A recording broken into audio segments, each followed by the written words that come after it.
So she just can't share.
So what I do, that shows you.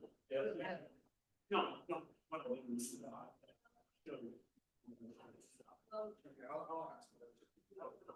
No.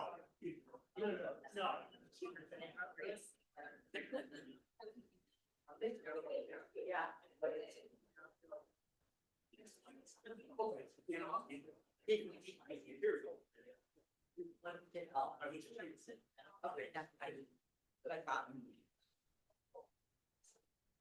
I liked it. That was a cute.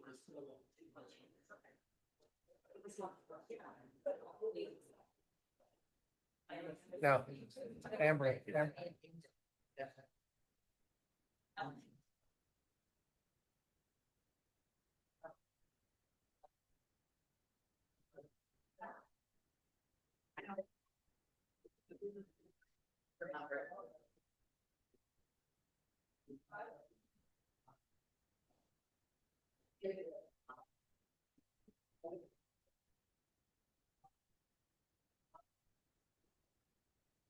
Dustin Kirkman, please come to the front.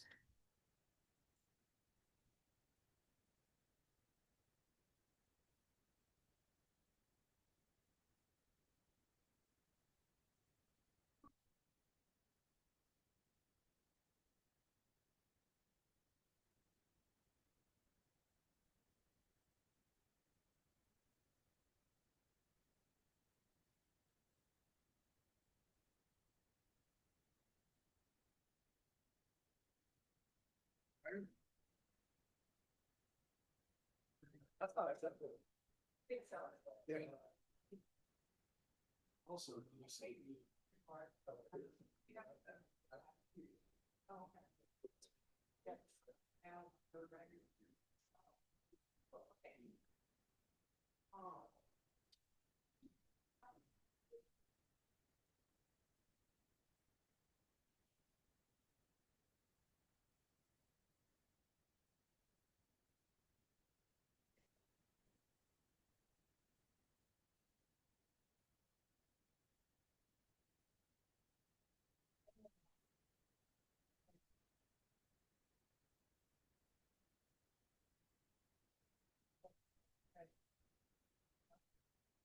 Yes, that's right. All right, we're going to call the order. We'll start with the pledge of allegiance.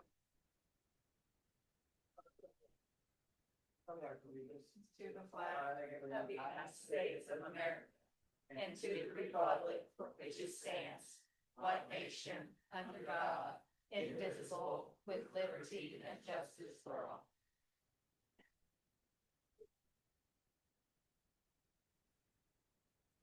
All right, the first item of business tonight is our tax rate hearing.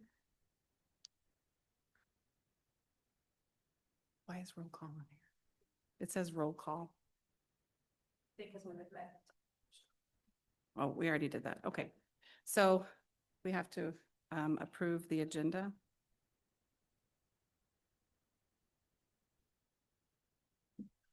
I'll make a motion to approve the tax rate hearing agenda. Okay, I have a motion from James. Do I have a second? I second. Okay, second from Rand. All in favor? And that approves. All right, I'm turning the floor over to you. Thank you. Thank you, Ms. Bryant. If we could click on the link for the Ozark tax rate history. So just want to thank everybody for being here tonight and just start off with tax rate hearing. Basically, what we do this every year for is to set our tax rate for operating debt service levies. So I wanted to provide the board this graphic that we've provided in past years before me. And as you can see, since 2003, 2004, Ozark Schools has had a total levy operating and debt service of $4.14 per $100 of assessed valuation. So we go all the way to the bottom. Of course, it's still proposed because it hasn't been set officially yet.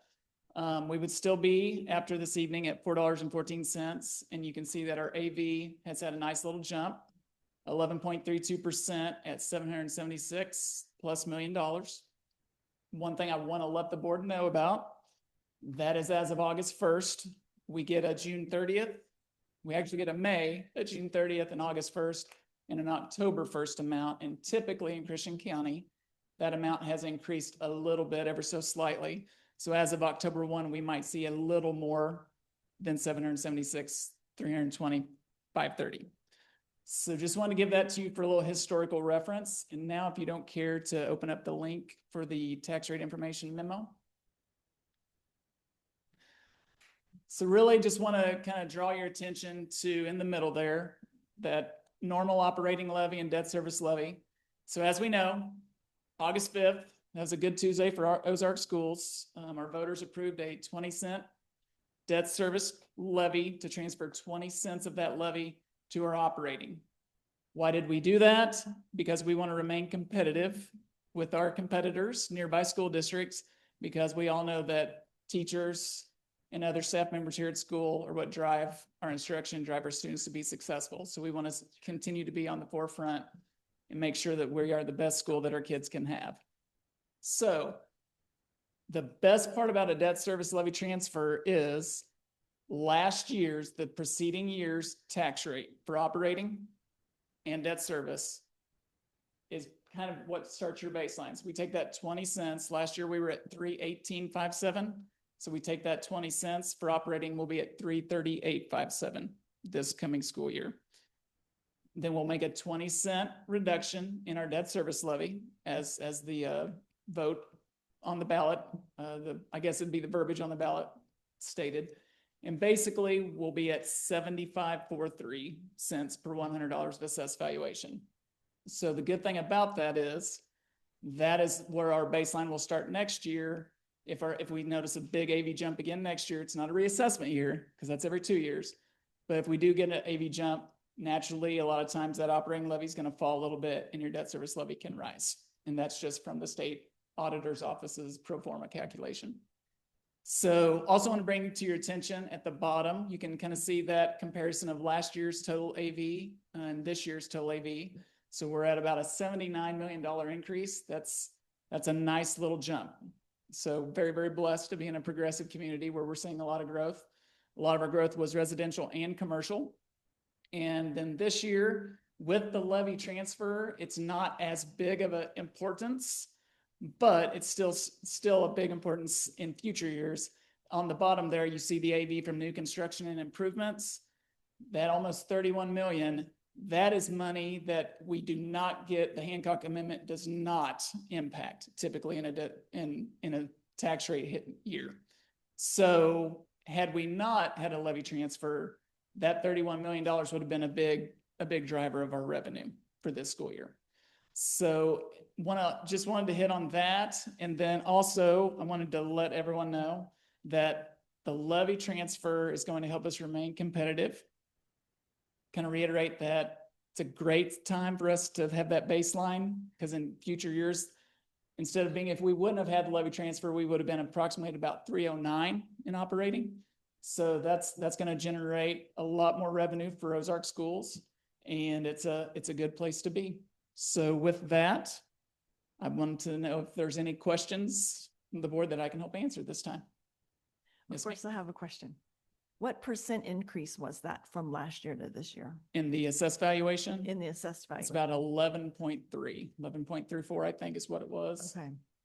So that was my question. Would the Hancock Amendment have kicked in if it? So had yeah, kicked in? so there's three kind of prereqs that kind of determine that. It's whichever the lowest of those three are. It's your actual growth percentage, which 11 would not have been the lowest, Mhm. 5%, or CPI, which CPI this year was 2.9%. So that would have been the determining factor with the Right. Hancock Amendment this year. Okay, thank you. That's what I wondered, is Okay. if it would have kicked, because I know it doesn't kick in every year, Yeah. but it seems like it has a lot lately. Yeah. Okay, thanks. Yeah, two things. So you kind of talked it already, but for the tax levy that was voted on, can you just kind of verify this was what we're voting on tonight? It was pretty much exactly what the voters approved. So the verbiage in the ballot language explicitly stated operating levy of 338.57 for $100 of assessed valuation, and then making a corresponding reduction in our debt service levy of that same amount of increase, which was 20 cents. So the voters voted this and we're saying, yes, we agree. Is that Absolutely. okay? And then the next piece would Can't be, do anything different from what the voters approved. One year Right. we accidentally had a typo and that was a big deal. and the next piece would be this, the 4.14, the whole percentage. What does that mean for the average voter or the average taxpayer, compared to last year? Is that, So you're saying, what's the difference between The- last year, what I'm paying on taxes, Yeah. and this year? I mean, as far as percent goes, So really, we you're- moved over one thing. You're one thing going to be another. paying, you're still paying $4.14 per every $100 of assessed valuation on either your residential, commercial, agricultural property. But where it does make a difference is our assessor, Danny Gray, who's getting ready to hand over the reins pretty soon. But he's done a great job, and I want to kind of take this opportunity to brag on him. There's a lot of assessors across other counties in the state that have not kept up with inflation, and their counties and their taxing districts have kind of suffered as a result. But we're pretty blessed to have people like him in our county. But basically, the only amount of money you're going to pay more on that is whatever your assessment was raised in your residential property as a homeowner. And the school district's not in charge of the assessment. I want to echo what you said about this. Our assessor in Christian County doing a great job. I'm involved in a lot of different political groups and there's a lot of complaints about all the different counties. And I'm like, if your assessor had been doing his job as required by statute, you wouldn't have to deal with those things. Like, we have been very fortunate that our assessments are not having to jump 30% to get caught up to where it's supposed to be. All right. Any other questions from the board? Thank you. All right. Thank you. Right. Next part of this tax levy portion is public comment, but I don't have anyone signed up. So the next portion, I'll entertain a motion to set the tax rate levy. I'll make a motion to set the tax rate levy as approved, as presented. I have a motion. Is there a second? Right, that was James first and Dustin second. And all in favor? Passes unanimously. All right, next on the agenda is request for public comment, which I do not have anyone signed up for that. We will move on to report. Tax rate here. Yes, I'll make that motion. I'll second. okay. All in favor? All right, now we're out the tax rate levy hearing. All right, moving on. We will now move to superintendent update and district reports. Do you have? We have quite the night tonight, so I'll be very, very brief. Probably, first of all, we had a great start to the year. Great start to the year. Heard great things throughout the district. And probably one of the reasons that we've had such a great start is that we are following the law with not allowing cell phones in the high school. And it has just been, I think, a great thing. I know that sometimes, the honeymoon wears off of something new, and then you're having to figure out the procedures and the discipline. But I think that the teachers are doing a great job, and honestly, the students are too. And so that's really good. We have had a lot in Senate Bill 68 that was passed at the end of June. It put numerous mandates on the district, either to begin things such as a cell phone bill, begin it immediately, or it gives you 1 or 2 years. We are working through that. There's quite a bit, and we've had numerous meetings on that. But I just want to let you know that I'm very blessed that I can go to my cabinet, and as we're meeting and we're going, okay, who's taking care of the cardiac portion of it? Who is taking care of safety? That's Senate Bill 68, how they have sort of dubbed it is that this was the bill that was supposed to help with safety and security for all parties. Who is working on Stop the Bleed?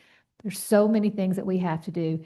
And I know that the group that I have, they're taking care of every bit of it. And I can, in my mind, I think, oh my gosh, did we handle this? And then we go back and we talk about it. No, I know that they've got the committee going, they have the plan to go. So I think there was about 33, 35 items in this bill that we have to be aware of over the next year to 2 years, which is really a large amount of things that we have to do.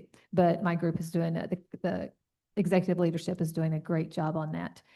I will also say very quickly, as it gets closer, we really need to keep our ear to the ground on Senate Bill 3 and where we are going on property taxes in this county for the future. So I could go on and on about that, but I just there will be more information that comes about that in the next couple of months. But, anything that you hear on Senate Bill 3, I would just read up on it.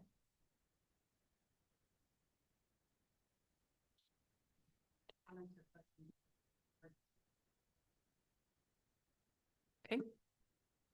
Next, we'll look at future dates.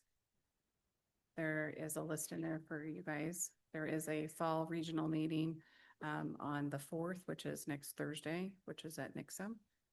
And then our September board meeting is the 23rd, which is also the same night of a home softball game. So you're going to get it. And then our MSBA annual conference. So if you guys are wanting to go to that, make sure that you are responding to Barbara on that. And may I add something really quick? I will, in the next few days, begin to work on our walkthroughs through the buildings Okay. and send those dates also. And some dates for our work study. And the work study, yes. Yeah. And note that we have moved the meetings to Tuesday. So that will be a different thing this year. All right. Next, I'll entertain a motion to approve the consent agenda. Well, I have a question before we do that. Sorry, I should have looked at it today. Are those two still on there, Lori? I did not pull it. You didn't pull anything? No, because the agenda had already set Yeah. and approved. Oh, good. published. So before we approve it, can I just let there be a little Well, explanation? I'll need a motion to approve and then we can have discussion if you'd like. Well, I'm asking as a point of order of how to do. The consent agenda doesn't have discussion, so I'll just.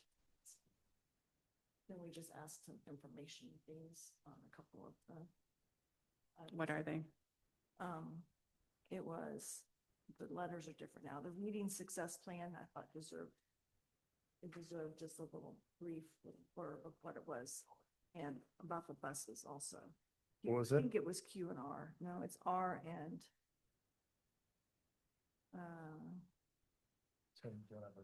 the one on the reading success. That's what I asked. I'm not moving that we pull it Yeah. even off. I'm fine. It with is being on Q there. and I just wanted there to be a little bit of a.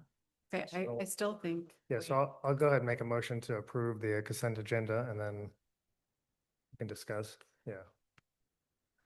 Okay, I didn't know we would get discussed. that's fine. We have a motion to approve the consent agenda, but we're going to discuss it real Well, quick. We got a second? Yeah. Got a second. Second. So, motion by James, seconded by Dustin, but we're going to discuss before we move on. So what questions do you have? Lori and I just talked about, I think a couple of these plans are great. And they need a little bit, they deserve a little bit of talking about them, like the reading success plan. And Lori, I don't know if you wanted to talk about that one, the reading success plan. It was cute.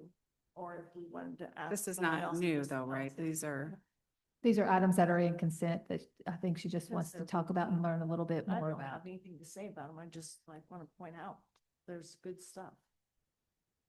Which- Was it cute? which one is I it? don't think it's Yeah, cute reading before. success plan on here was Q. Q, and then the surplus of the buses is Yeah, R. yeah.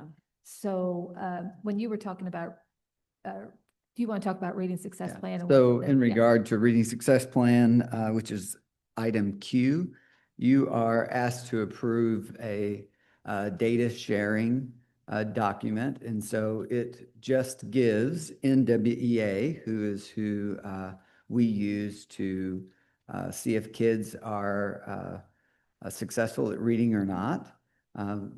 It will give that data directly to the Department of Ed, and that's by law transfer. Because in 681, a few years ago, the legislators said you had to have a list of who can read and who cannot read. And if they have certain flags that potentially shows that they're behind grade level, then those students get a reading success plan. And so to check our work and to make sure that every school district is transparent with the department, you have to approve that the data goes from the vendor to the department and excludes the school where the school is not messing with the data in any way. And so this is our agreement to share that data. And thankfully, our reading success plan data looks phenomenal this past year. Throughout the year, it went down, so more students found success as the year went on. And I expect it'll be the same this year. We've got incredible teachers doing incredible work. Good, good. And it's not that we don't get to see that data either. We Like, see We it. get the Yeah, data also. absolutely. We see It's it. not like we don't see it. It's just, it is shared with DESE. Right. So we, yeah, And they can thank you. verify that we're doing a great job. Correct. Oh, the buses, Richie, there might not even be an answer to this question, but I love it that we're being good stewards of our resources, and the ones that we don't need or have a use for anymore, we are selling to somebody else who does. So, and I'm not trying to trap you or anything by what you say, but I'm just asking, do you have a general idea ballpark of how much revenue that might bring back in by being able to surplus those for parts or whatever? You know, we put 7 on there, 4 of them that did not run. So if they're not running, I would assume we're gonna have to salvage them Right. for cost. I'm thinking $500 a bus. Oh, okay. So the ones that are running, 1,000 to 2,000, the problem is we've got to start getting rid of buses quicker if we want to recoup money. So the goal would be to trade in buses as we buy new buses Yeah. to reduce the cost. So we just got to get on that 10-year plan to get that done. Good. And you'll see that 10-year plan in the next couple months. Yeah, I was gonna say that. I love that you guys are doing, because buses have been a need in this district for a while. So good, good. They're aging and it's time to That's right. regroup and That's get right. newer buses for our kids. Good. Thank you. Oh. That was all. I just wanted to ask about those two. There might be Right, something okay. else. Okay, moving on. Next item is under new business. First is the approval of 25 ASRB. ASBL.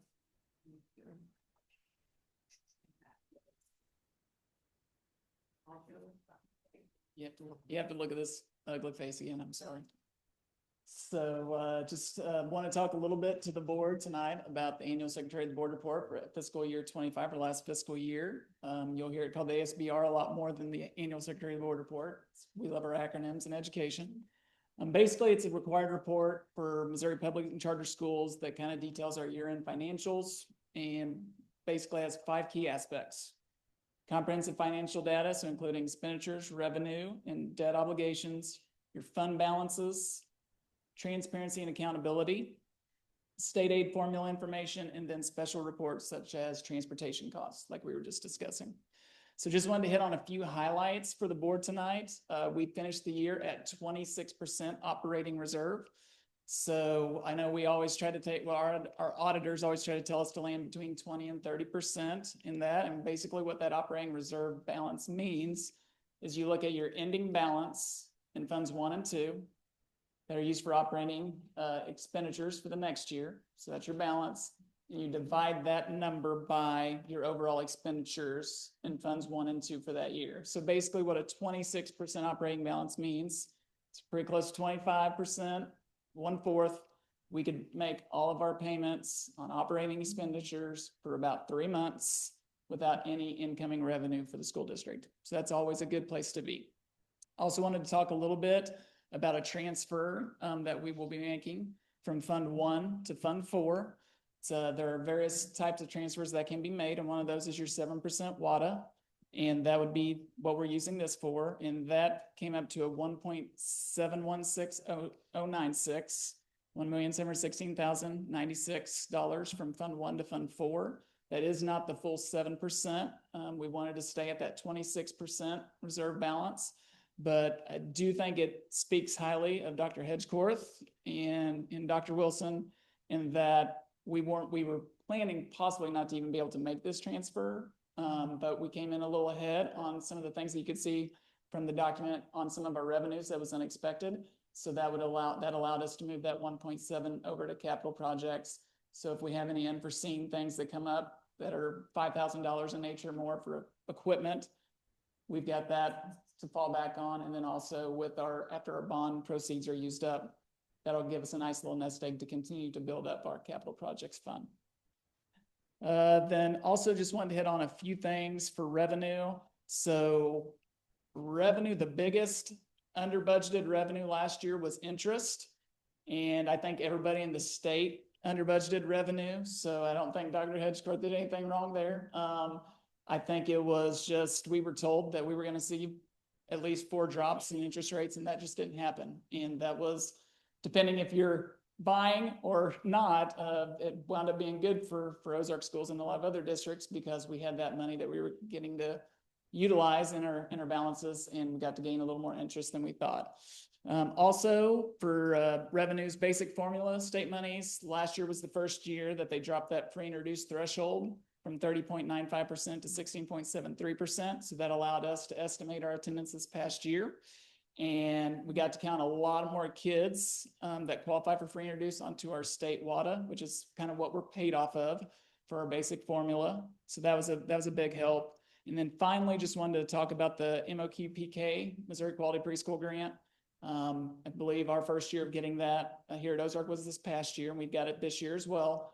But that's a huge revenue builder because 1, kids go tuition free if they've turned 4 by, I think it's either July 31st or August 1st, if I'm not mistaken, Dr. Shabington.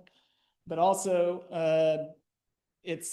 we don't have any local effort money taken out of that grant money that we get for those kids. So part of your formula payment, we have to, depending on your local valuation, your local effort, that's taken out of your basic formula. But that grant money on those preschool kids that we're getting to count, there is no local effort taken out of that. So that is a really big good thing for Ozark schools and the other districts in the state able Dr. to Gray. capitalize that. Yes. Can you tell us a little bit about how a grant like that is obtained?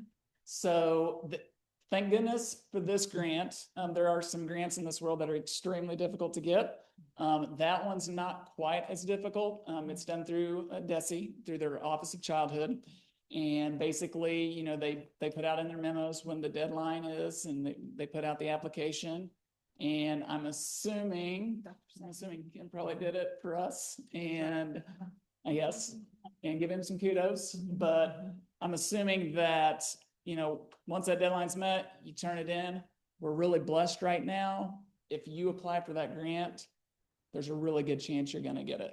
And so I just hope that the new governor continues to keep that focus on early childhood learning, because that grant's really big for our school For districts. a lot of parents. Yeah. That's right. A lot of families. Dr. Dawson helped with writing, well, Okay. Yes. It's easy if you already have really good. Yes. Hmm. I started my teach pass out all of the basics, otherwise you won't be able. So, because you already have that place free. Good job.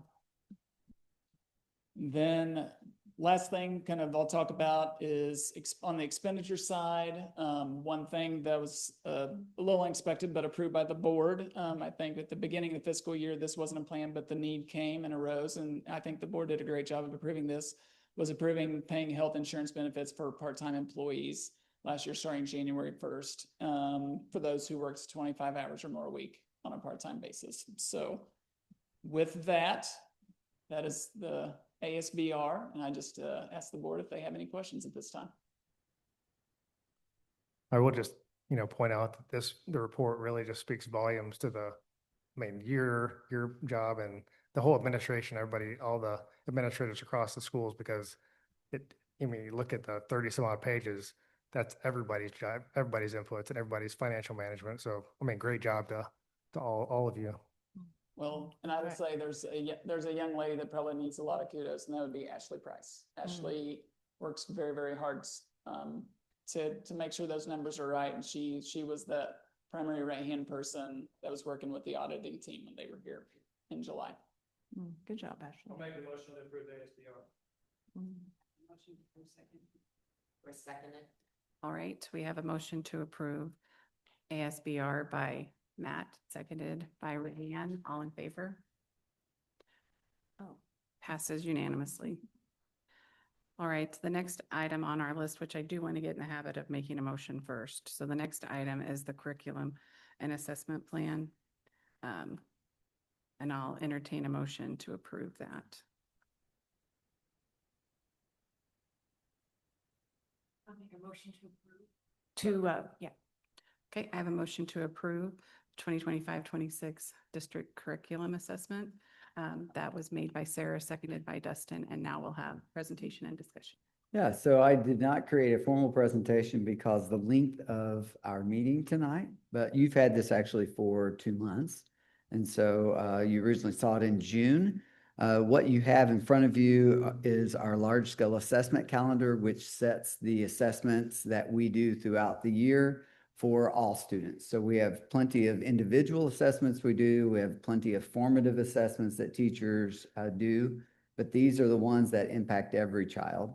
And so, for instance, on page 1, it would say the kindergarten entry assessment gives a window of time, and that's when we do it. And so all of those assessments both fit DESE regulation and fit what and how we teach. And then you also have the curriculum assessment plan, and it's just simply the plan that's aligned to the last CSIP. So it will be out of date, maybe as of tonight, but it does give us guidance on how we're going to operate in the CIA world, and it shows how we're tracking our data. And you also have the Ozark Literacy Plan, and that's a combination of Dr. Sappington's work with his team, and then Mr. Chambers' work with secondary, and the Ozark Literacy Plan just keeps us in compliance with all of the DESE rules around dyslexia and around all of the literacy world. And then finally, you will, the actual DCC agenda, which is the District Curriculum Council. And so the District Curriculum Council, I will ask if one of you want to, you can tell me later if one of you want to participate. We've had board members on and off the years. Often Sarah participates when she can. But the District Curriculum Council makes up of administrators and teachers from all over the school district. We meet multiple times a year, and we discuss new classes that are proposed. We discuss new textbooks that are proposed. We talk through curriculum issues. Through the District Curriculum Council is where we have the foundation of our labs, which are our, I can't tell you what LABS stands for. Maybe I have it written down here. But the labs are our librarians' committees that they use. So the way Ozark approves library textbooks is we order every textbook and we bring it into the lab. And before it gets put onto a shelf, we have at least one reader for every textbook.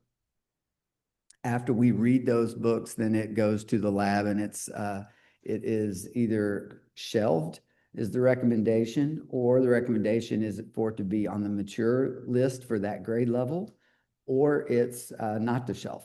And so we have those three options. What you have in a link on this is all the text that we both approved through District Curriculum Council and all the text across the district we approved in every library. And we have about 70, I haven't looked at the list recently, about 70 readers across the district. We also have some grandparents that participate reading. It's made up of all different teachers. It's not just English teachers. It would be classroom teachers. I read, multiple people read. And so the good thing is what we don't have, or we try our best to have, we have books that come into our libraries that reflect our community. And if we think that there are texts that don't reflect our community standards, then we just wave them on. We're not against those books. We just don't have them as a part of the school's public library. We don't have any say over the Christian County Public Library, and they can have them all. And so it's a great system that we've had. If a parent or a teacher or a student sees a text they don't like, could be a textbook for a classroom, or it could be a library book, then there is a form online that they can fill out. It's accessible on our webpage, and a parent just fills out that form. It's called a reconsideration of text, and it goes to the District Curriculum Council, and we go through a complete review, and then we either get rid of the text or we keep the text based on the review. It's a very formal process, and we are grateful that through the years we have got rid of some text, but it's really good. I'm sure there'll be a text that offends somebody along the way, and so these are not meant to not offend anyone. They are meant to match our community standards. So I ask that you approve our CIA plan. Any questions? So, just no, yes. Any other questions? All right. I just want to say thank you. Thanks for putting all that together. Thanks for being careful. Thanks for all the work that's involved in all the different groups. I mean, I feel like we cram all these things into the August meeting and they don't get the time they deserve. So, Well, I thank you. don't know how many, I can pass you this list. I don't know how many hours and hours and hours represents the reading on this list, but for each, so I just read one while we were on summer break for this year's list. And I enjoyed it. It was enjoyable. It was summertime. That was nice. It took me maybe 6 or 7 hours. Well, if a teacher did that, then we pay the teacher $20 for reading that 7 hours. They could read a small text that takes them 30 minutes because it's for an early elementary, it's fast read. They still get $20. So it's not a revenue maker for the people who read it, but it's full of a lot of love and dedication by a lot of employees who love our school district and want to have what's good for our kids. I mean, even the literacy, that definitely, but also the literacy plan and the assessment. I mean, I went to some of those committee meetings and I heard some of the instructional coaches talking about all their heart poured into helping the new teachers learn or other teachers sharing each other skills. I mean, it's really impressive. Good, thank you. Yep, we appreciate them. Okay, any other questions? All right, all in favor? And it is approved. Moving on to the next, I'll entertain a motion to approve the 2025-26 professional learning plan. The professional learning plan, Oh, you've yeah. had, We need. I'm a sorry, motion. go ahead. Yep. I need I a jumped in, I'm ready. So moved. Okay, have a motion. Do I have a second? Second. That was made by Dustin, seconded by Sarah. And now, Dr. Carson, All you have right. the floor. Release the horses. Okay, so the professional learning plan is, again, you've had it for 2 months now, and it has data trackers, and we're looking to see specifically are the professional learning opportunities that we are giving teachers and staff, non-certified and certified, are they quality presentations? Are they meeting the needs of the teachers? Are they focused on the priorities that the district has set? This is aligned to last year's CSIP plan, so we will, and as you look at the CSIP, the plan tonight, you will notice that there's a whole section around professional learning. So we will realign this plan according to the new plan you adopt later this evening. One of the things we resoundingly heard on the feedback from teachers with this past year is they wanted to have our PLC day again. And so last week, as the first year of teachers, as the first week of teachers being here, on Friday of that week, we had over 75 presentations, and we had 80 plus presenters, and teachers had a chance to choose the professional learning they wanted.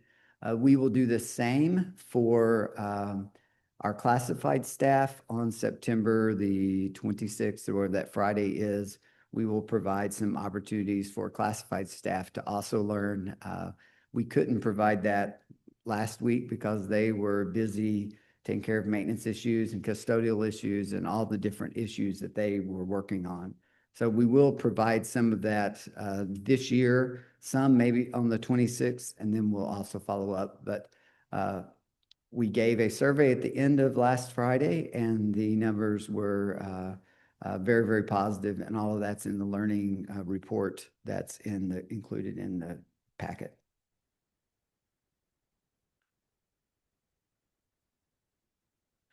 Okay, all in favor of approving?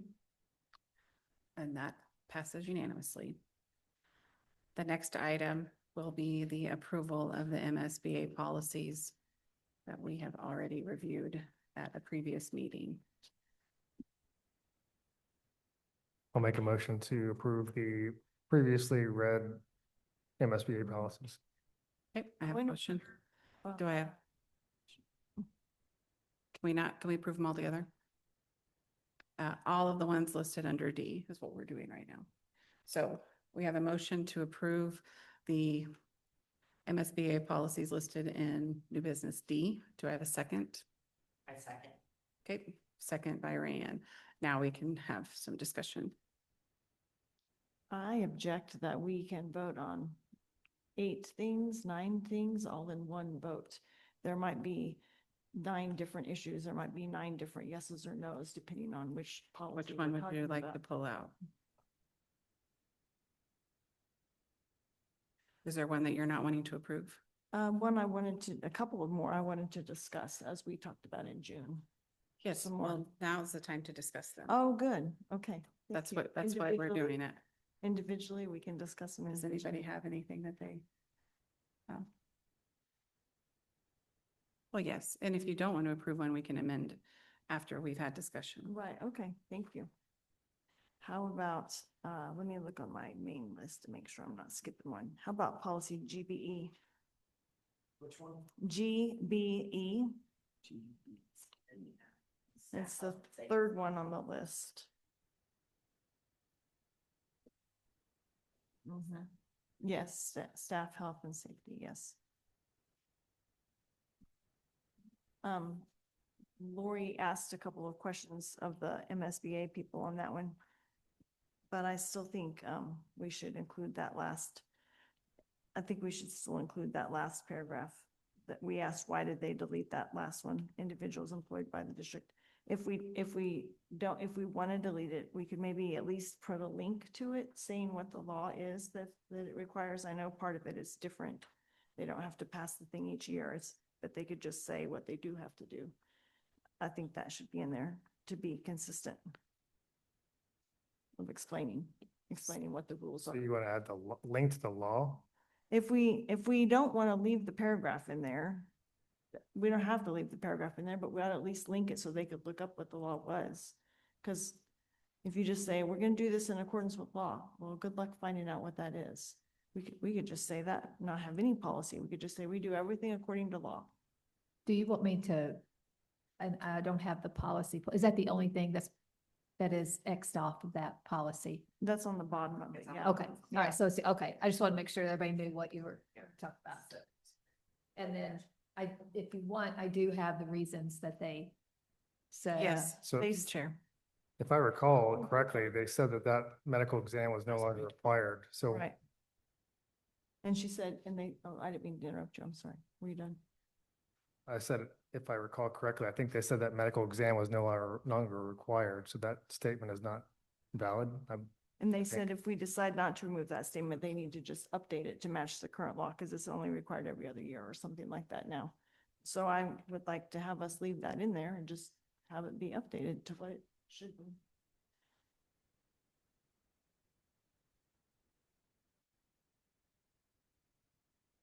Matt, do you have something in your head that you're thinking? Well, I mean, aside from the fact that I disagree with that, I think that the policy is fine as written, but larger issue is we have 8 policies here. We have 13 that are on the next agenda item. Fundamentally, I just don't believe that the normal business meeting is where the board should be going through and wordsmithing each of these policies. I think if we're going to go through all of these, it needs to be in a work session. I don't think it's good practice to try to write them on the fly. There's been a lot of work put into these before they came to us, and for us to sit here and try to debate them and be respectful to the time of the people and the staff that are here, I just don't think it's right. I think that it leads to the potential for mistakes and bad policies, and that we should do it in a work session where we can focus solely on the policies.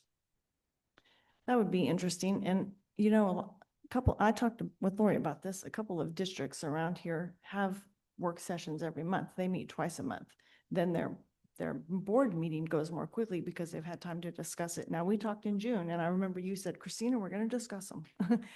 I remember we talked about that the one thing the board is supposed to set is the policy to guide the district with the policies. So we should look at them and examine them. And we asked, why was it changed? Lori wrote into the MSBA and they gave us the answer, and they said in their answer, if you decide not to remove this statement, we'll just update it to match the current law. Right, and so you've had an opportunity to discuss it, and I appreciate that. I disagree with your interpretation. I think the policy as written is fine. But the bigger issue is to really give that consideration, because the policies of the board issues are important and the words matter. And I think that to try to do it in a normal business meeting with a very large agenda to give the discussion that it needs and to be respectful to the people in the room that are here attending the meeting, I don't think this is the right place to do it. So are you suggesting that we table approving these policies until the next work session? I I'm would be not. in favor of that.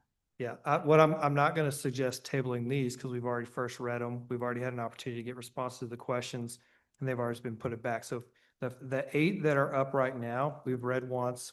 We've had a chance to discuss them. You're going to discuss them again. I think we can pass those. The 13 that are coming up next, I would propose that we table those and send them to a work session. Like your idea. Like your idea a lot, but we still have a motion on the table to approve these 8. So are you? There are 9. There's 9? Mhm. Okay. Okay, 9. If I said 8, sorry, Okay, 9. 9, sorry, I was going back to recount. I also don't agree with the change on GBE.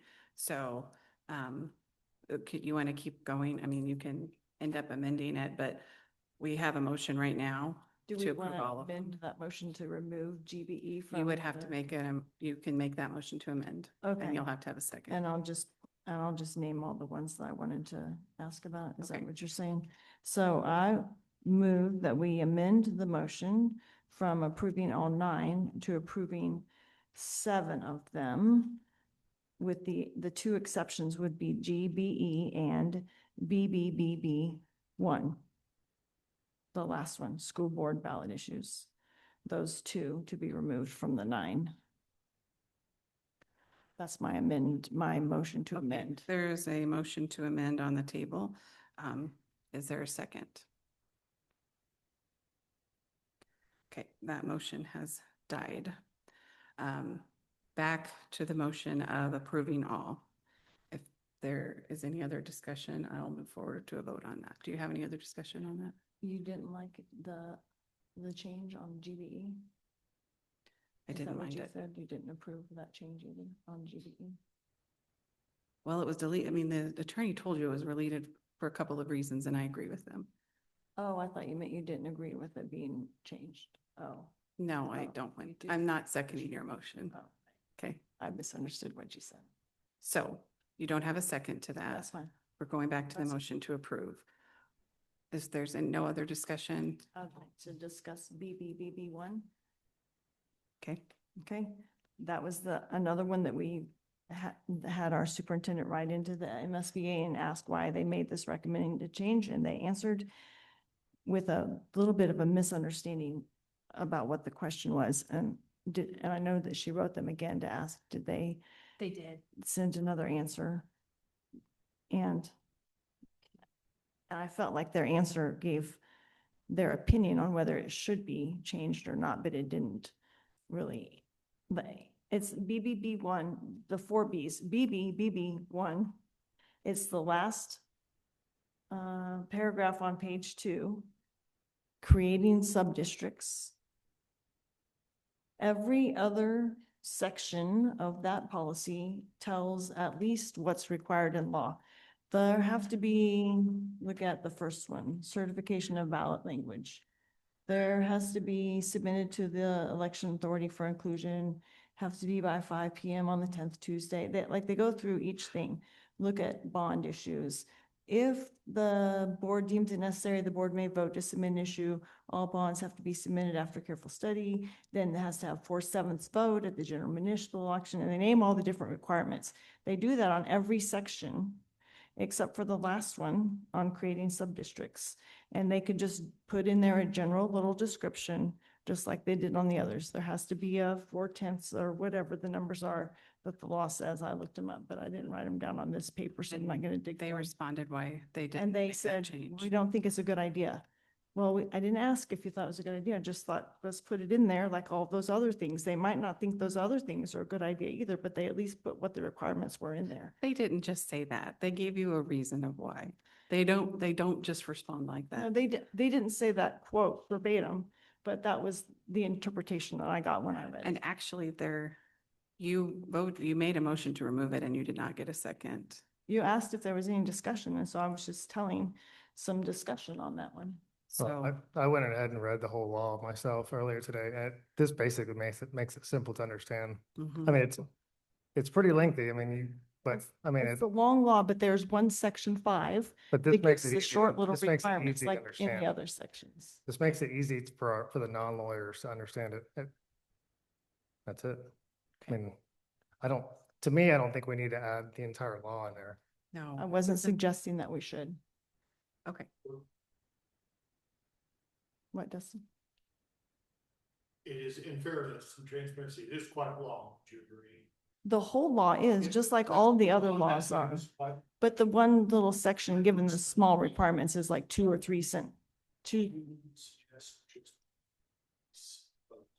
That's what they did in every other one of them, Dustin. That's just, you want to discuss, that's just. Okay, I should have just listened to you. And I think you would agree, it is quite. Right. All of them are. And it's easy to just list the few requirements. It needs this many voters and it needs this much approval, majority vote, these many voters on the petition. I mean, just the same requirements as the other ones have. But that's my opinion. I understand you don't agree. I think we all hear.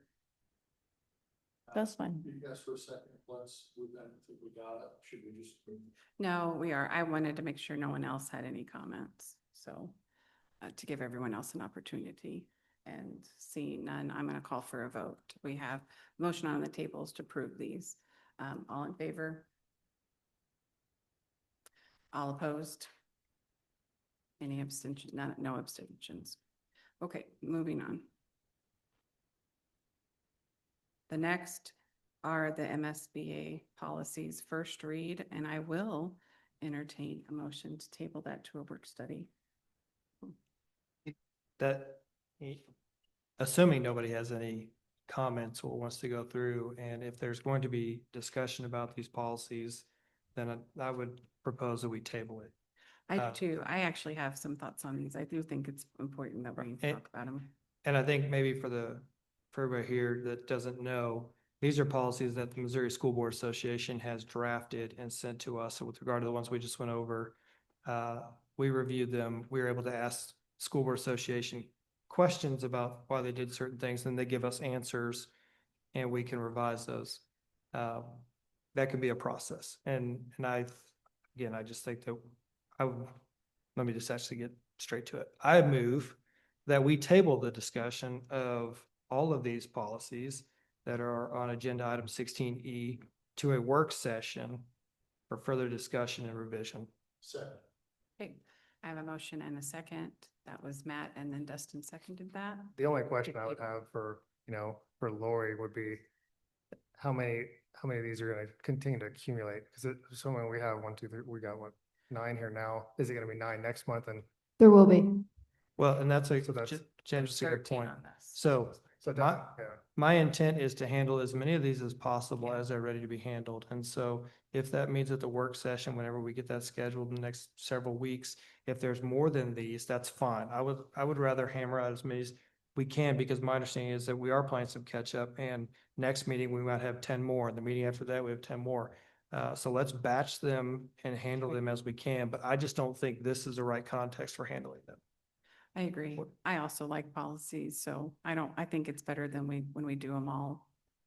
I mean, Lori, how does this impact the flow, I guess, and the, I would ask that there would be a couple of these that we would meet quickly on, especially since one of them is about cell phones. And it was by law that we have something in place before August 28th or something like that. Now, I don't think that it's a deal breaker that we talk about it in September and we bring it back I at the thought we next board approved meeting. that one. Do what? I thought we approved one. That was in the handbook. No, it was, that was the handbook. This is now we're Okay, required by I law to do gotcha. the policy. Okay. So all I ask is that if we do this quicker rather than later, so that we can get the schedule going and I know exactly when we're approving and where they fall, it can be done, not a problem. I also ask that if you have read these and you have specific questions, please send me an email so that I can get answers for you when you come to that work session. Because if we don't, then it will just continue to snowball. so is this the JFCD student use personal communication? JFCD, I believe that's it. This wasn't going to be, this was first read anyway, and it wouldn't have been Right. approved in till September. I just asked that it doesn't go past that. So can we make it so that it's not that we have only one work session per quarter, per semester? Can we make it so that we meet another evening each month and we have little work sessions the way many other districts do? I'd say we discuss that at the work session. Yeah, I think I think that depends on what's going on and what needs to get done. In my vision, what I envision is simply a work session to just go over these policies. Now, if there are other issues or other things that we need different work sessions for, we can talk about that. If there are certain times of the year where there's more of a business heavy agenda, maybe it does make sense to break some of those out to a lunch session somewhere in the month instead of trying to hammer it out here. But I think we can just see how the workflow dictates that. Let's try to do a work study for these in the next couple of weeks. Could you send out, so we could approve them at September, but the next time we do it, try to bunch more together, so. I sure will. I would love to do that. Will it be an evening instead of a daytime work session? It's gonna come down to what works for everybody. She'll have to throw out some time. So usually when we try to do something like this, I will send out that doodle with the Mhm. various times and we'll see which one sticks. Yeah, because we all have a lot of different things going on, Yes. days and nights, so we're just gonna Yes. have to go based on that. I'm good. Okay. Okay. we'll do it. I like it. Let's keep moving. Do we need to vote on that motion to table? Oh, we didn't? We have, Vote to table or the. Yeah. We have a motion, we had a second. all in favor? Okay, that passes unanimously. All right, Next item, I'll entertain a motion to approve the registered youth apprenticeship athletics communication intern job description. Before we discuss, I'll entertain a motion. I'll make a motion to approve the registered youth apprenticeship job description. I have a motion. Is there a second? Second? Okay, that was a motion by James, seconded by Sarah. And it says on here that it's Dr. Carson and Dr. Link. I'll speak and he'll answer more questions if you have further questions. Okay, So we are asking you to approve the Registered Youth Apprentice Athletics Communication Apprentice job description. And so just to refresh you on what the RYA is, what I'm going to call it, a Registered Youth Apprentice is, and I'll read you the definition. It's a structured program that provides high school students with a career-focused pathway by combining academic instruction with paid on-the-job training in high-demand industries. So it is an actual contract that we sign with the Department of Labor for our Registered Youth Apprentices. We have currently a Registered Youth Apprentice program in our teaching pathways, and we have a Registered Youth Apprentice in with the Mill, Bass Pro Shops, the restaurant. And so we already have those. And so we took the same type of job description, and kudos to Jordan Troyer and Lee Jennings and Matt Bernatti and Dr. Link, and they worked together to craft this particular job duties. And so what we are mainly trying to do when you write a job description is you have to combine the class with the job. So we want students to learn on the job. For instance, in culinary, they have our culinary teacher, and then they work over at the Mill. For teaching pathways, we have our teaching pathways class, and then they work inside our classrooms. And so for this particular job, it is combined with media production, which is Mr. Venatti is teaching that this year. And so you can see, so he or she, when we, each year as we do this apprentice, they will mark off certain competencies that they've mastered in the classroom. They'll mark off competencies that they've accomplished on the job. And so then together they build a skill set to prepare for the pathway. So you can see the qualifications. It reports, all of these report directly to Mrs. Jennings, our directors of academies. And then she works with the teacher and the employer to make sure that the student's learning those things that they're expected to learn. but we're the employer. We are the employer for both teaching pathways and for this particular one. So how many hours is it?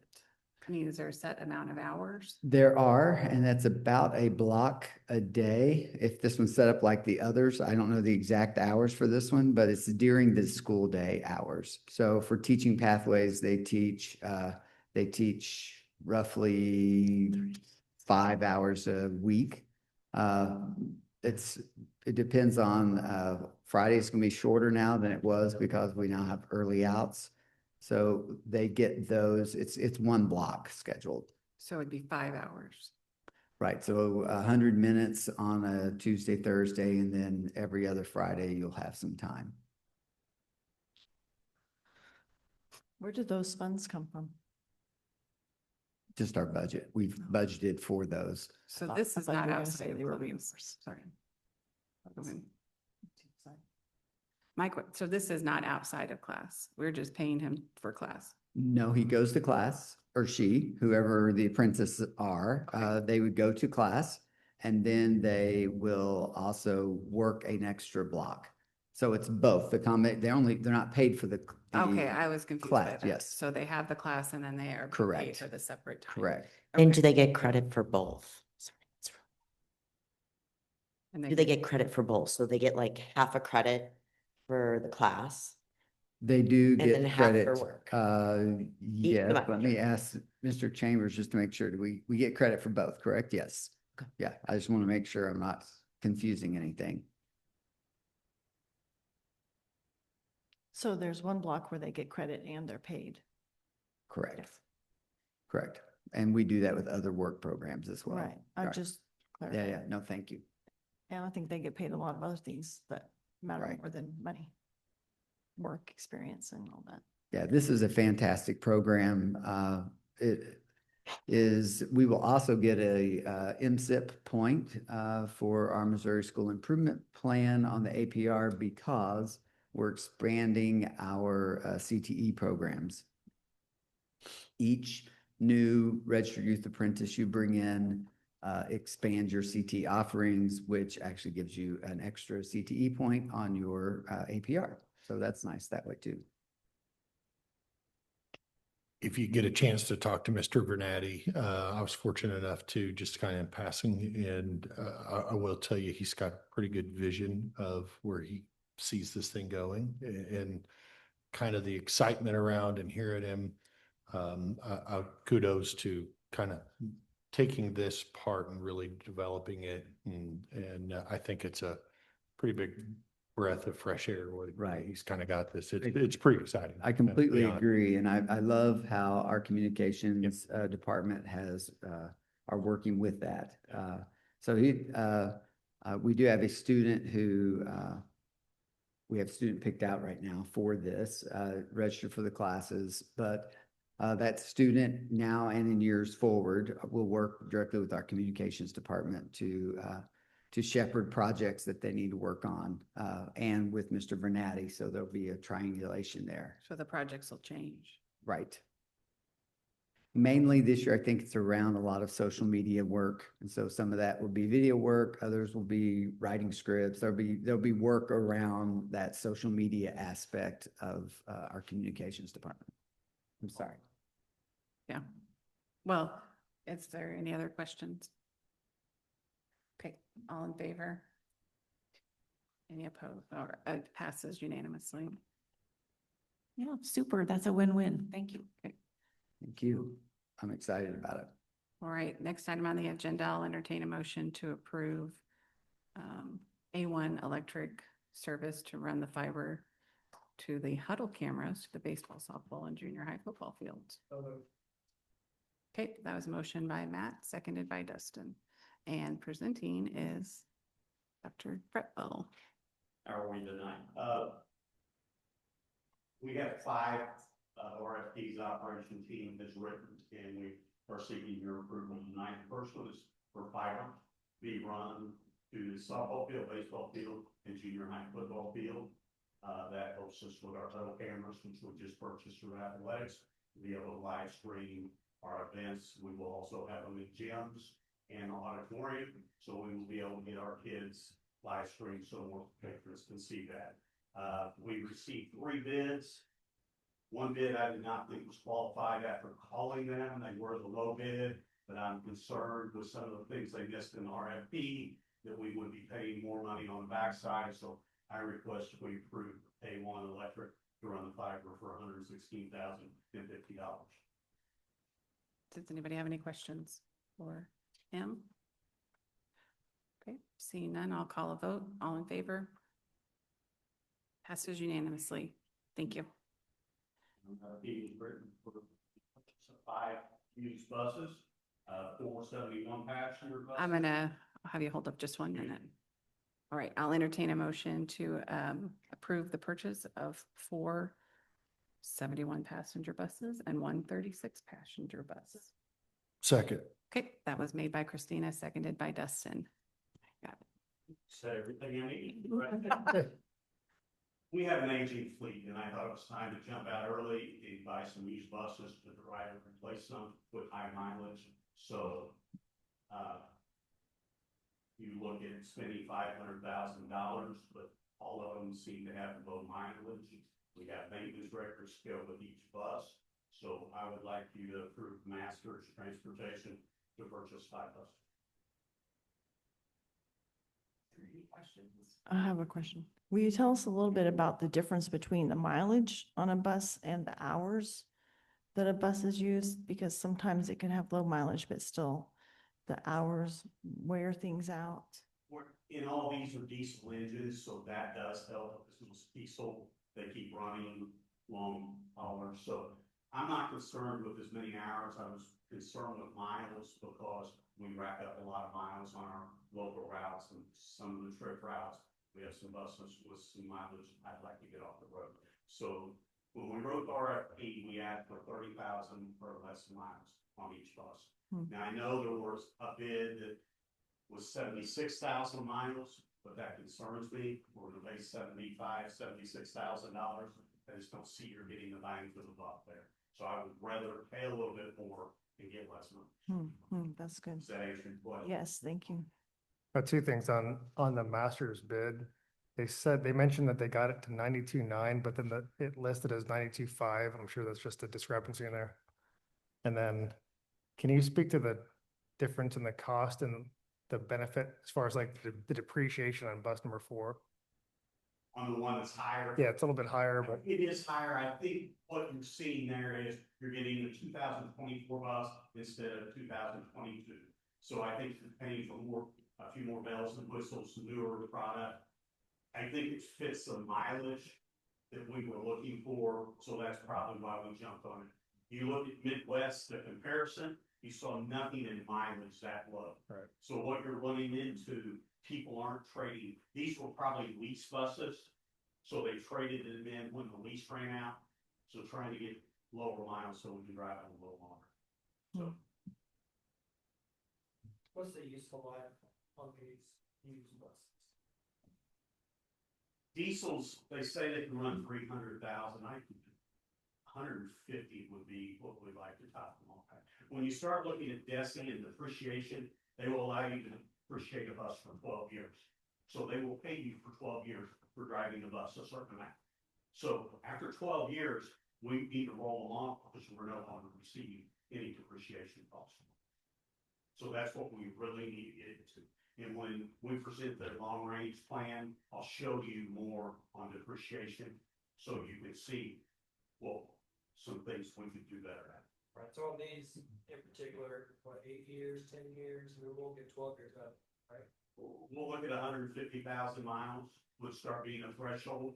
The question is, with 60 buses, and if you buy 5 a year, at 12 years, it's gonna, so at one point, we really need to look hard at the 10-year plan and maybe jump out and either look at lease purchase some, propane grants.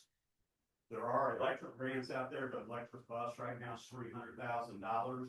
If you have to build an infrastructure for an electric bus, I don't see that you're gonna get the bang for the buck there at all, and I'm concerned about batteries too. So, you could also look at unleaded buses. All ours are diesel. Could we look at different fuel sources to help us a little bit there? and what's our usage per year? About 10, 12,000?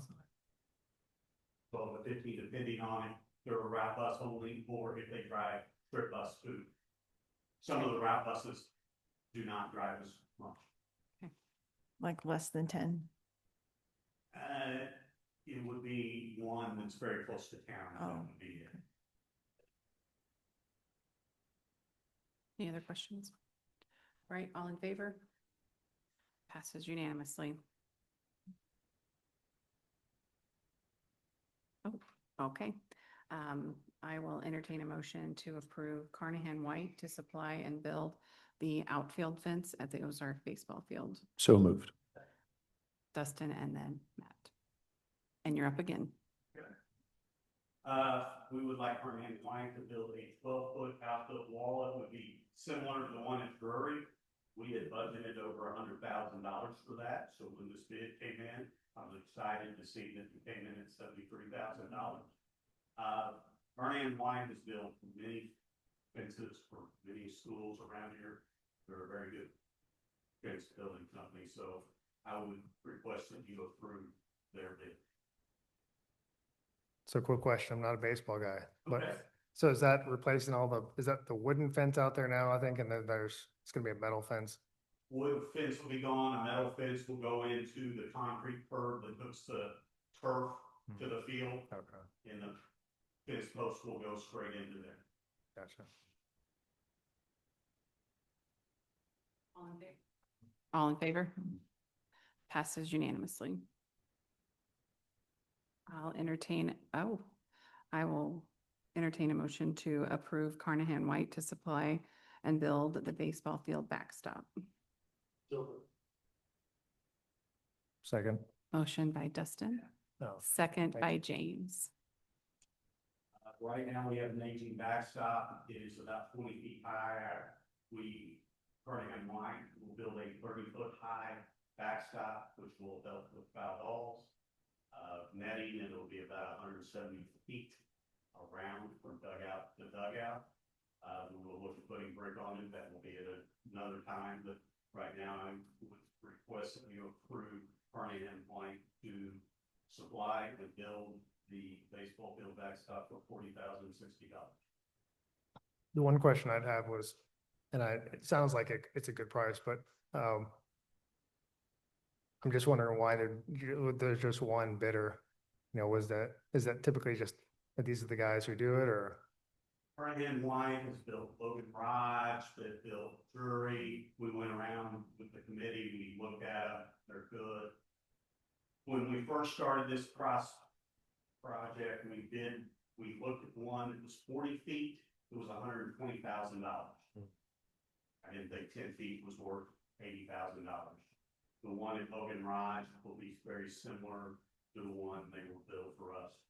So that's why I liked it. I thought it. But essentially, we just didn't get people to bid. Is that? You know, that,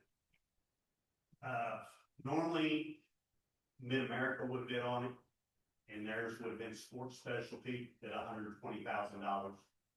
And they decided not to bid on this one. So, you know, you run into fence companies, the two that you'll run into, or maybe three that you run into around here would be Robinson, Carnahan White, and Arrow.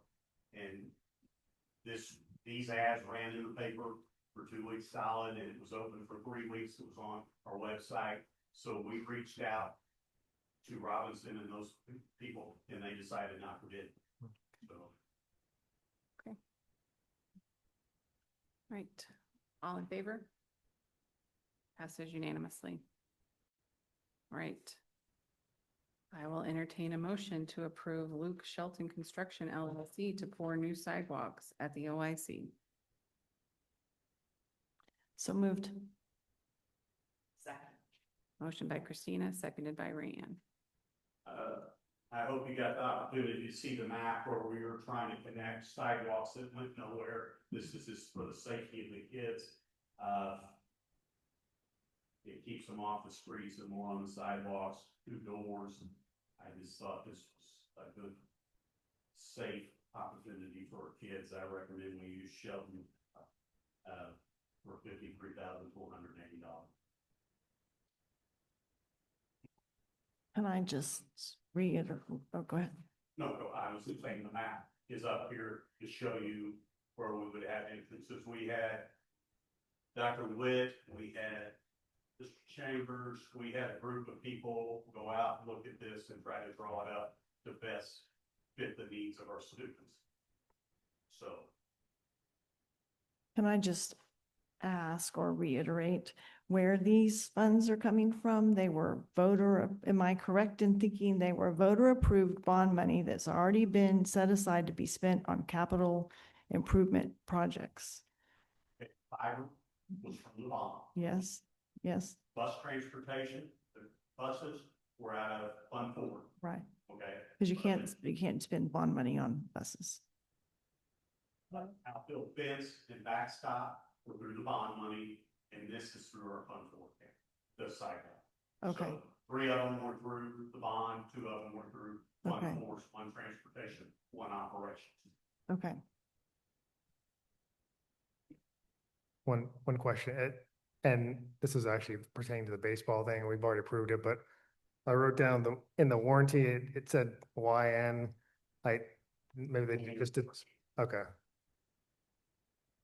And Dean Powers, his son played baseball here for the last 4 years. He will be in charge of the project, so he understands baseball and he wants to do what's best for those our school.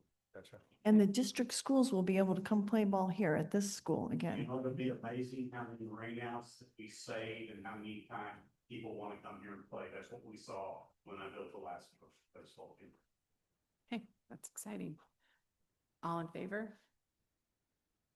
Because we're on sidewalks. That's right, sorry. Okay. Next item. I will entertain a motion to approve the strategic plan as presented. Second? Oh, you'd be a first. I'd be first. I'll second. Okay, that was a motion by Sarah, seconded by James, and Dr. Wilson, you have the floor.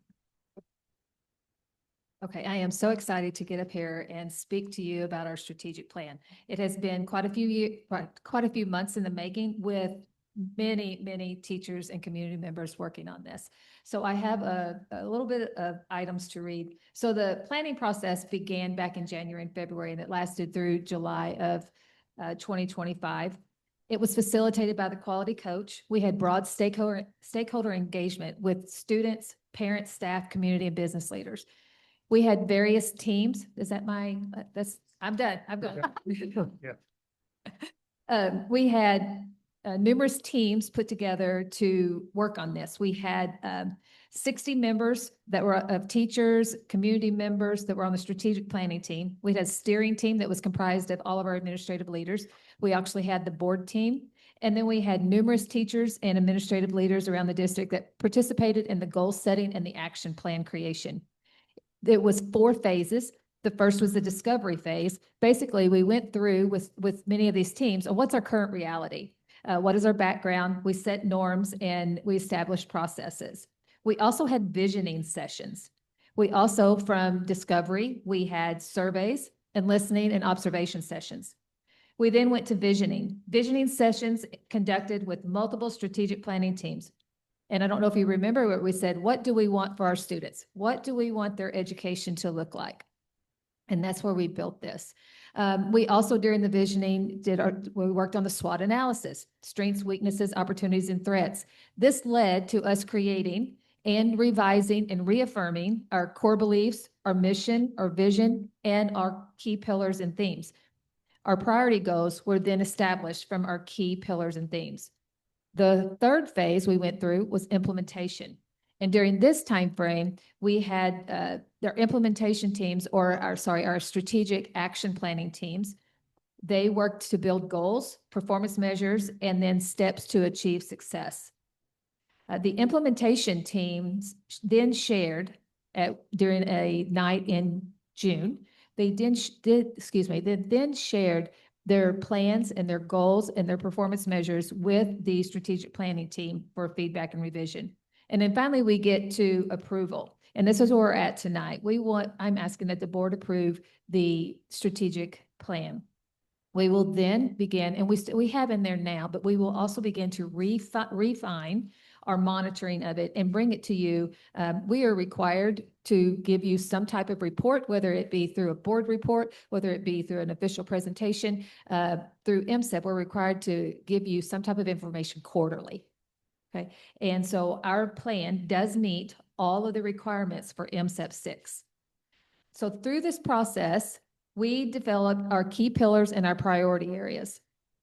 And you can see through this that we decided academic excellence, ensure all students are success ready through rigorous, relevant, and personalized learning. Connections through the community, connections with communication that strengthen relationships and communication across the schools, families, and the community. Operational efficiency, provide sustainable systems, facilities, and resources that support high-quality education. And then leadership and governance, promote collaborative leadership, accountability, and continuous improvement.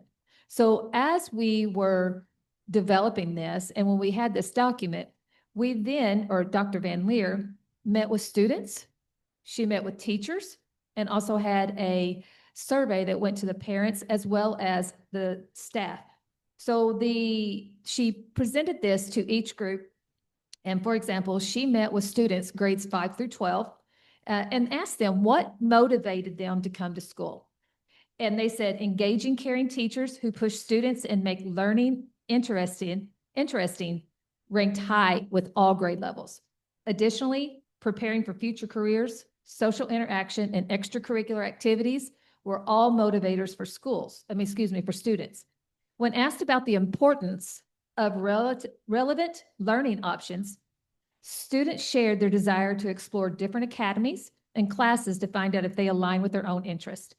Guest speakers, hands-on project-based learning, and assignments that are fun add to the learning experience. Students from all grade levels stress the importance of good relationships with teachers and with fellow students. Pride in their buildings, addressing bullying issues, overcrowding of hallways, and limited passing time were also deemed important topics. And I don't know that I've ever been to a school or have ever talked to a student that passing time was not important because it's always too short for them. And then when she spoke with all staff members, we had a PLC day and she met with secondary teachers and she met with elementary teachers. They had same opportunity to provide input through these listening tours and a follow-up survey. These areas that were based on this were deemed important for the continued growth and progress of the Ozark School District. Many positive comments were shared regarding the high-quality staff, including teachers, paras, support staff, bus drivers, and administrators. Other areas that received high praise included the curriculum, academic interventions, and the district's SROs. Multiple comments were shared on the importance of attracting and retaining quality teachers and staff, and ensuring that salaries and benefits keep pace with the area districts. An importance was placed on the culture of the district and the individual buildings, along with the upkeep of maintenance and facility needs. Academic enrichment, behavioral interventions, as well as addressing bullying issues in a quick and consistent manner was also shared. And then through the parent survey, many of the comments shared by the parents reflected a good experience and praise for the school district. And the comments indicated a strong support for real-world learning. And you can see when this was presented or the information that was given, it ties right into number 2 on academic excellence. They also had a strong support for early childhood education and the opportunities for academic growth at all levels. Parents highlighted the commitment and dedication of educators across grade levels. Favorable comments regarding their appreciation and trust in the school staff and the visible presence of the SROs. Parents emphasized the need for improved pay and benefits to retain high-quality educators, paraprofessionals, and support staff. And concerns were cited with intercampus travel, addressing bullying instances quickly and consistently, and the need for standardized means of communication between teachers and parents. So to recap, the strengths: strong support for real-world learning. The Ozark Innovation Center was viewed as a point of pride. They place a high value on early education and dedicated, caring educators and strong communication practices. The needs or the concerns: attracting and retaining quality staff, consistent approaches to behavioral expectations and bullying, facility upkeep and logistical challenge such as intercampus travel and overcrowding, and the desire for academic interventions and student support. Students value engaging teachers and relevant coursework. Staff emphasize the importance of competitive salaries and benefits, and parents support real-world learning and early education opportunities while calling for improved communication consistency. But I will tell you that through this entire plan, one of the items, or the biggest item that stayed consistent, was the portrait of a graduate. We really wanted to weave in our belief, weave the portrait of the graduate and our belief in it throughout this process and this vision.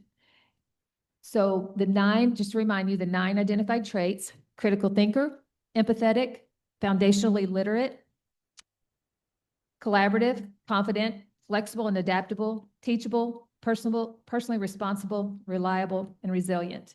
These are the core traits that are the dispositions and skills and knowledge our graduates need to be our next generation of community members. This is what we want an Ozark graduate to look like. And how do we accomplish that? We accomplish that through our CSEP. So when we were looking at our portrait of a grad, we revisited our core beliefs. So our core beliefs, and I won't read every one of those, but I will just read the first part of it. In Ozark, we believe in people first. We believe a culture of excellence. We believe in innovative learning. We believe in strong foundations. We believe in fostering connections. We believe in a safe, supportive environment. We believe in community partnerships. We believe in success for all. And we believe in involvement beyond the classroom. So those were revisited. Many of those stayed the same, but it did shape and create the parameters for our next slide, which is our motto. One of the, or not one of, but what rang true through numerous conversations is that everyone believes that Ozark is the best. We want to be the best. We know that what we have a product that will benefit our students and our community. So excellence drives us, but it also rang very loud and clearly that we have to always honor our traditions and our values. And so when we were working on a motto, the motto, which I would like to see, and we will work on it from a communication standpoint, that this goes on everything. Excellence drives us, but tradition unites us. Because it was also very clear that the people that were on these teams truly want our community and our school to be as one. To be as one. And so excellence drives us and tradition unites us. Then we took and revamped our mission slightly. Ozark Schools fosters connections, drives innovation, creates a supportive learning environment where each student can achieve success. And I think what is really important is that, yes, the words are a little bit different than the prior mission, but the concept did not change. Okay. And if you go back to where creates a supportive learning environment where each student can achieve success. Not every student, but each student individually. And then next we went to our vision. And this is a little bit longer. Our vision is to inspire innovation and excellence. And notice all the way through this, we're talking about excellence and we're talking about some innovation. In education, empowering every student to reach their highest level of achievement with confidence. We foster meaningful connections and strong collaboration among students, educators, families, and our broader community to create a safe, supportive, and enriching learning environment. Through dedication and shared purpose, we equip students with the knowledge, skills, and character needed for success in life. Right there's your portrait of a graduate. Okay, so we have it in our vision and we know where we're going with this. And so, in essence, the mission is our roadmap. It's what we're doing now, but the vision is our ultimate destination. So in closing, I want to remind you of this and give you just a little preview of what we have. I know that the document that is on board docs or assembly is 95 pages long. 92. Oh, sorry, 92. 92. Okay, so I really don't expect you to read every little bit of it. But I do want to say that the people that you see back here that work for us are leaders, not only leaders in the buildings, but our director of maintenance, our director of custodial services, food service, transportation, I'm leaving one out, technology. They helped write the action plans. They were the leaders, as well as our principals and our executive directors. They helped to create the goals under each one of these areas and then the action plans. I truly believe as I like to call it a strategic plan versus a CSEP, but it is the roadmap for the future. I like to think aspirational. I think some of these do have some aspirational parts. Some of it also with our very first CSEP is a little more procedural, I think, but we want to think aspirational. And I think that our people for the first time, our employees did an amazing job. And I am so proud of the work they do, and they did, because I think when I presented this the first time, they're like, oh my gosh, we don't know what you're asking of us. We don't know. They did amazing, and they took ownership, lots and lots of ownership. I also know and truly believe that we review this once a year. We will come back to you with information, and then we will bring back where we are and hold ourselves accountable to that initial strategic planning team. And we will present, what did we accomplish? What did we not accomplish? And it's okay if something changes and we can't fulfill every one of these. That is quite, things happen. Life changes. And there may be something that the district has to go to a different direction. And we say, okay, this is what we knew in the spring of 2025, but it doesn't hold true for the spring of 2028. But we will present that and have those discussions. This is not a document that will sit on a shelf. This is a document that we will refer to and we will live by. We will set all of our goals, our funding, our financing based on the CSEP. So if you would scroll down just once, you will see that for priority area 1, which is academic excellence, the very first pillar, we have a goal and then we have action and strategies beneath each one of those.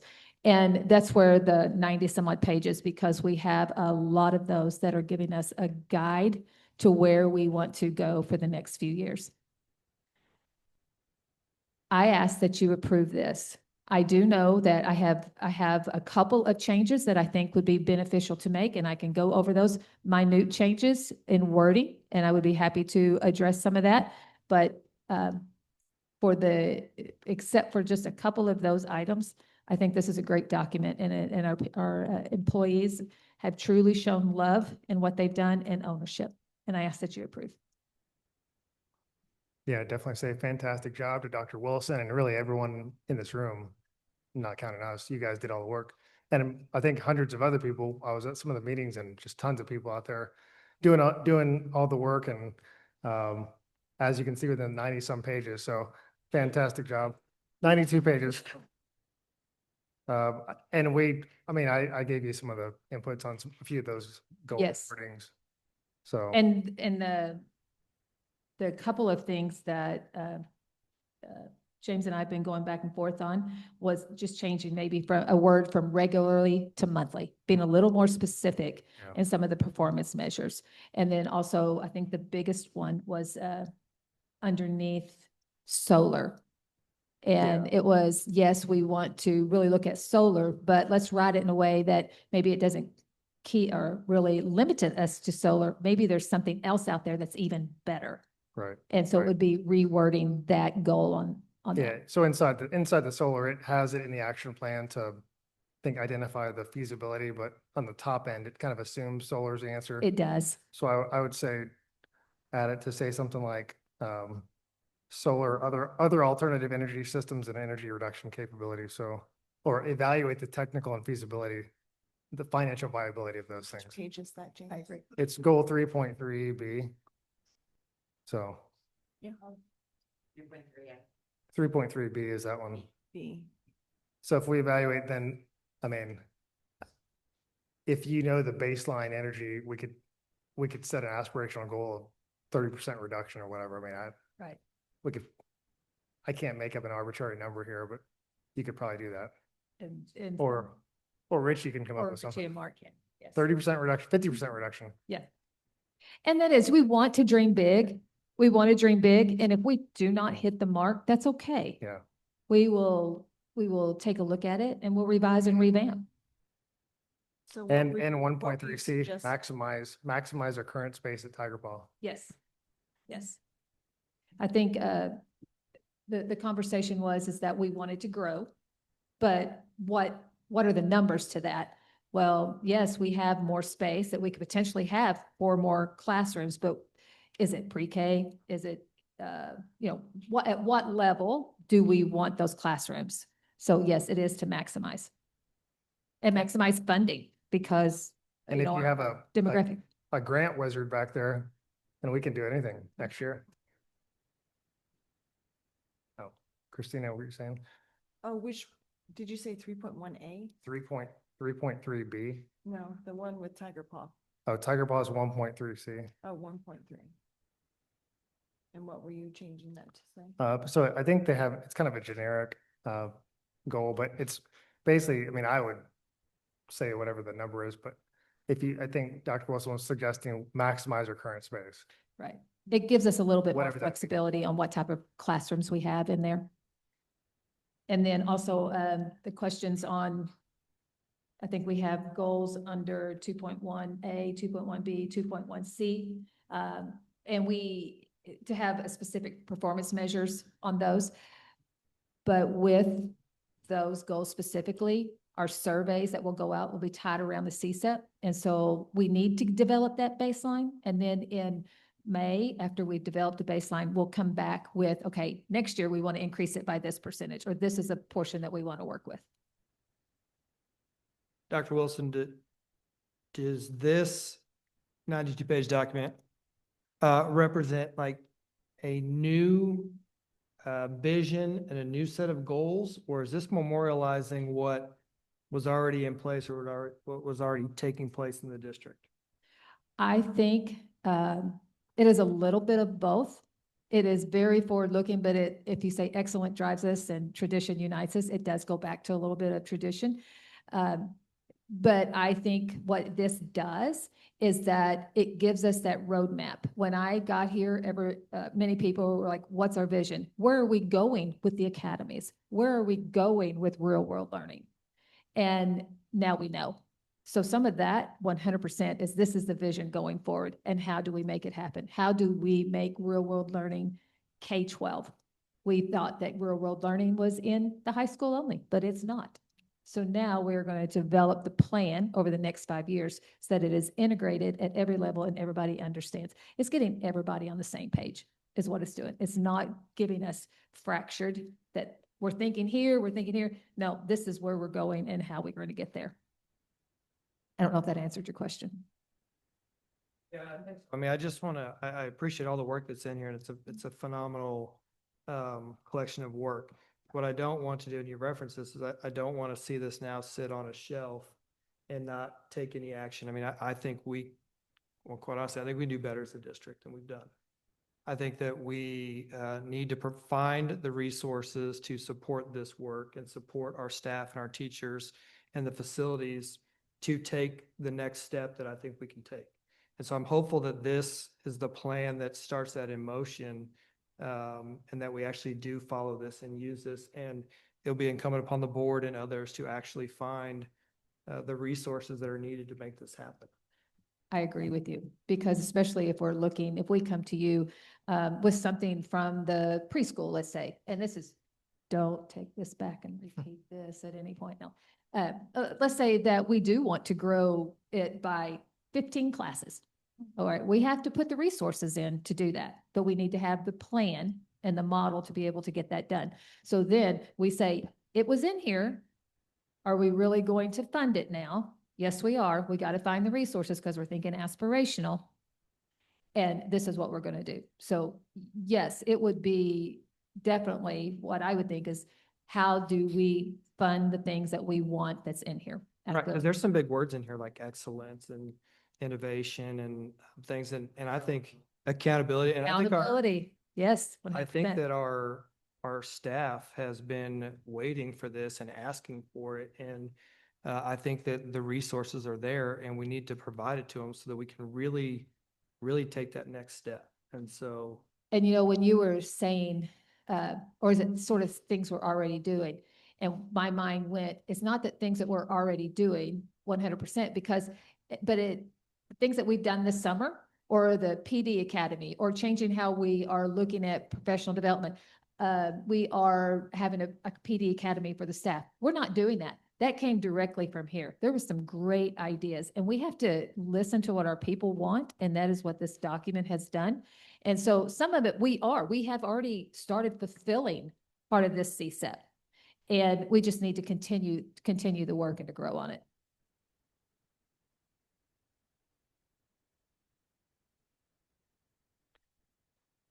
Got a question here. Was there any mention in here about any, because I love this. This is actionable stuff, right? So the lead and lag measures that you and I talk about, I don't see anything in here about, our activities. I noticed, I made a note here. You mentioned you had an action plan from the custodian. But do we have any representation there from any of our activities? Some of them are doing well. Some of them really need a pretty big booster shot. And what those actionable items are, how we're going to measure them, how we can't kick the can down the road. I think we all expect, I think to your point, there was a lot of strong words, excellence, right? Culture, things along that nature. And I scrolled the best I could, but I didn't see anything in there. There's not something that when we did the SWOT analysis, when we did the various visioning, that was like, we have to put this in our activities and our athletics. But what I think it is that when you're talking about retaining and attracting teachers, and we're talking about pay, it goes in, part of that goes there. How do we keep the coaches? How do we keep the activities that we have? I think it also goes into not only the excellence, the academic excellence, because if we cannot, we know that to keep a student engaged and to motivate them, they have to have great facilities. And Yes, I think facilities is in here. Yeah. They have to have great facilities. They have to have teams and activities and athletics that they are proud of. And so I don't know that it's not like we have a specific strategy for that, but I think it's weaved through everything, and it's weaved through the culture, because culture came out very big in here. And I think that we are having a shift in culture that says we want to be the best, and what are we going to do to get there? Yeah, can we see an analysis at some point of where we're at with some of these things? Some of the programs are doing really strong. What do they need to continue to Yeah. perform at a high level? And then what are the ones that are struggling? Why are they struggling? And what do we got to do to get them back on track and, Sure. and give those opportunities for those students? Sure. Is that something we can, Absolutely. next board meeting, maybe? How about work session? Perfect. Because your work session's going to be so long. Just get ready. We Yes, might thank- need to have one every month. Yeah. Is it something that we can add then to this? Because I think it correlates directly to, so we prove this document today. Can we add to that at that point? Because it from a culture standpoint would run As the board, you can Together. do whatever you want. Absolutely. outstanding. Somebody write that down. It's a valid point. I mean, it is. It is. It's something that we need to be addressing and looking at, because you mentioned it, that it is what our students, or what motivates our students, and what drives. our It's less students. about the activity itself and more about the culture of the school, the student, the staff and culture, the town. 100%. And I think that's the point We I've just probably need to failed to dig do into it. is it's a culture thing. Right. And it's not one or the other, it's both. And we got to realize that just by doing one is not okay. We got to be strong at both. And, Sure. and I think Yeah. that's everybody's expectation for Yeah. But for not to what take we have. away anything that this is. Yeah, something I we want agree. in 100%. I addition. love this. This is Yeah, just outstanding. something else to add. It would Yep. just be an expansion. You just needed one more thing to do. So We just needed one more thing. Yeah. Yes, I would say that I would not have the goal of, we add it in October, but I would say that we would look at it and We know. we would add it and have those conversations. So we're ready to go by spring by adding it, because I think there's a lot that's got to be done. But yes, we can have the discussion 100% With a plan, yes. to start developing the plan, But yeah, right? Yes. I agree. All right, any other comments? All right, all in favor of approving the strategic plan? Passes unanimously. Thank you. All right, next on the is adjournment. Madam President, are you Yes. gonna say, are we gonna decide about how frequently we should have our work sessions, our study sessions? Can we talk about that while we're here before we adjourn? The thing that keeps coming up tonight? Oh, we'll talk about that in the work session. I think what we should do is probably do the doodle and get a plan for the work study.